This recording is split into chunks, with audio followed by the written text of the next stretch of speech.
All right, well, thank you, Mr. Farrell, for joining us today and discussing your county plan for passing a 1% sales tax. First, could you just tell us a little bit about your days as county commissioner and maybe your background? I've spent most of my life in the Midwest, Illinois, Indiana, Iowa. I'm an accounting major. I graduated from the University of Illinois in 1950. I've spent most of my life in supervisor, middle management job.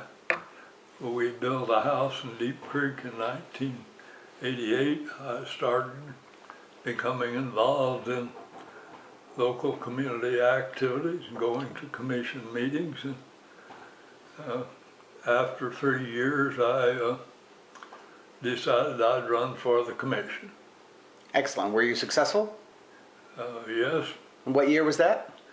1992. I was on the commission from 92 to 96. Okay.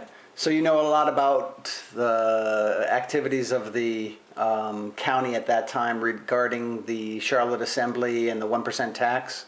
Oh, I was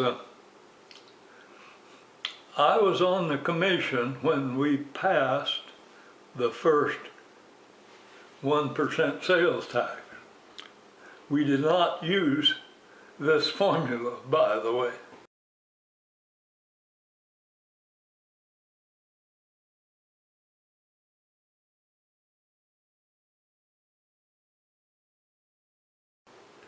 This was an invention. It was a 4-year tax. It was specifically to build a new courthouse and a new jail, and it sunset after 4 years.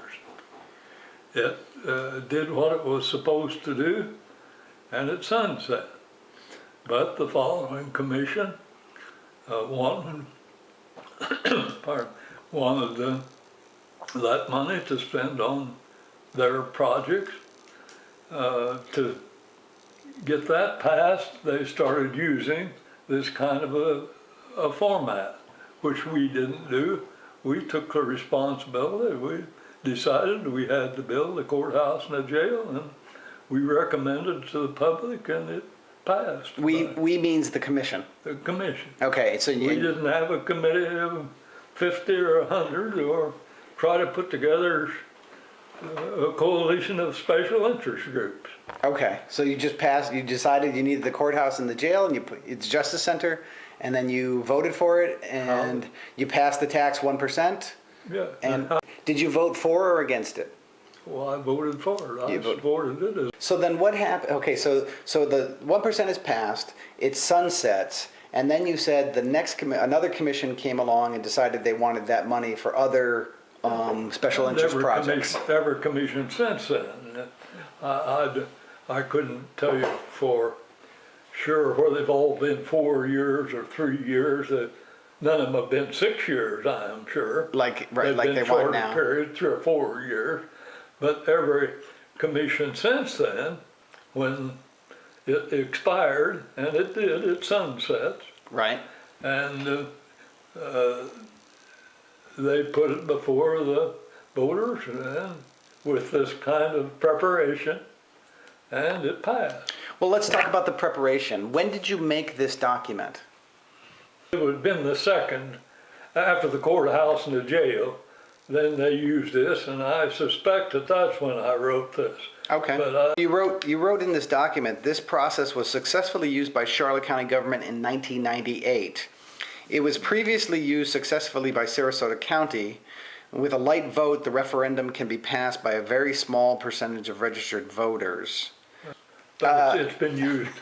That format is successful. It is used almost universally, and it's been used every time since the original one. The original one was not, but when it came time for renewal, this kind of a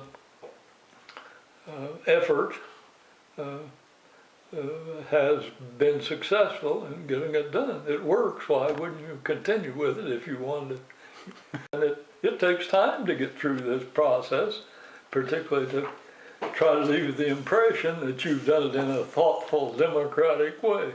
So A referendum. So you're saying that the Charlotte Assembly is really just a ruse just to make it appear like they're having this democratic process all structured to get the single issue voters together to vote for passing the 1% tax for the next time. Oh, yes, this is a device you use to sell the public over a considerable period of time on the need, the desirability of what are basically special interest projects.